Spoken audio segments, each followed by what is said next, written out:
Hey guys, welcome to another edition of the Monday Morning Tennis Rant. In today's video, I'm going to talk about the ATP World Tour Finals. Spoiler alert, if you don't know the result and want to watch the match after it's already taken place, don't watch Monday Morning Rants, but don't go on the internet because you're going to find out who won. I get a lot of comments, people complaining that I spoiled it for them. But in any case, I got a lot of messages during this tournament, and pretty much everyone that reached out to me said that Alcaraz was going to beat Djokovic in the semifinal, and then after that didn't happen, people were saying that Sinner was going to beat Djokovic in the final.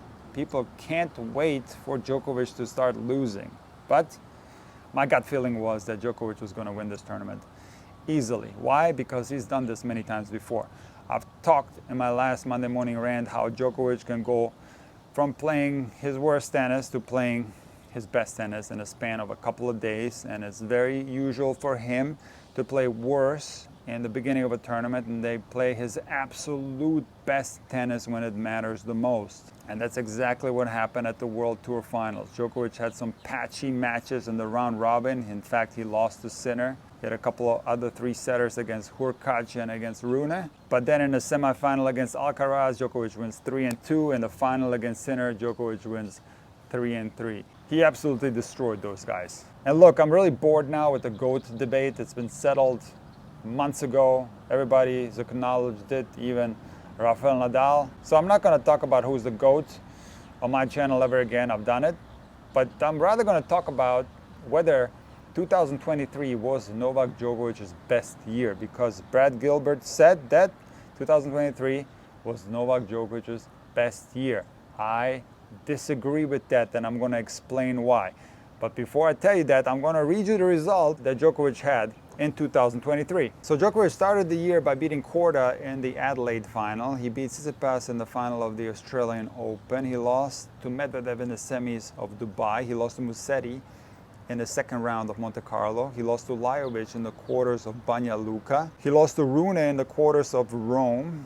Then he won the French Open against Ruud in the final. He lost to Alcaraz in the final of Wimbledon. He beat Alcaraz in the final of Cincinnati. He beat Medvedev in the final of the US Open. Then he beat Dimitrov in the final of Paris, and he beat Sinner in the final of the 7th ATP Finals. Now look, this is a phenomenal year.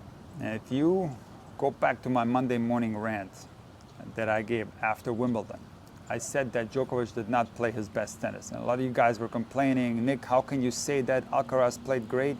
But no, Djokovic was far from his best in this match. He missed two very easy backhands in the second set tiebreak after winning the first set. And then in the fifth set, he was up 1-0, had break point 30-40 on Alcaraz's serve, and he missed a swing volley where the entire court was open. So Djokovic was not at his best in that match. But just think about how close Djokovic was to getting the calendar Grand Slam. He was one swing volley away from doing something that hasn't been done since 1969, with Rod Laver winning all four majors in the same year. But despite the fact that Djokovic almost won the Grand Slam, and the fact that he's doing this at this stage of his career, which is unbelievably impressive, I don't think that this was his best year. In my mind, 2011 was one of the greatest years that we've ever seen on the ATP Tour. And let me read you the results from 2011. So, he beat Murray in the final of the Australian Open. He beat Federer in the final of Dubai. He beat Nadal in the final of Indian Wells. He beat Nadal in the final of Miami. He beat Lopez in the final of Belgrade. He beat Nadal in the final of Madrid. He beat Nadal in the final of Rome. And then he lost to Roger Federer in the semifinals of the French Open. So he went unbeaten all the way into the French Open, which is something that is super rare. He then won Wimbledon by beating Nadal in the final. He won Canada by beating Fish in the final. He retired to Murray in the final of Cincinnati, and then he beat Nadal in the final of the US Open. To be fair, his results did drop off a little bit after the US Open in that particular year.